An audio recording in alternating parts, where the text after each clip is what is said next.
پوچھتا ہے کہ قیامت کا دن کب ہوگا؟ سو جب آنکھیں چندھیا جائیں اور چاند گہنا جائے اور سورج اور چاند جمع کر دیے جائیں، اس دن انسان کہے گا کہ کہاں ہے بھاگنے کی جگہ؟ کہیں نہیں، کوئی جائے پناہ نہیں۔ اس روز تمہارے پروردگار ہی کے پاس تمہیں جا ٹھہرنا ہے۔ اس دن انسان کو جو عمل اس نے آگے بھیجے اور جو پیچھے چھوڑے ہوں گے سب بتا دیے جائیں گے، بلکہ انسان آپ اپنا گواہ ہے، اگرچہ عذر و معذرت کرتا رہے۔ اور اے پیغمبر صلی اللہ علیہ وآلہ وسلم، وحی کے پڑھنے کے لیے اپنی زبان کو تیز تیز حرکت نہ دیا کرو کہ اس کو جلد سیکھ لو۔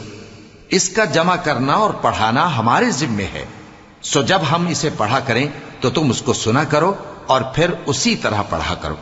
پھر اس کے معانی کا بیان بھی ہمارے ذمے ہے، مگر لوگو تم دنیا کو دوست رکھتے ہو اور آخرت کو چھوڑے دیتے ہو۔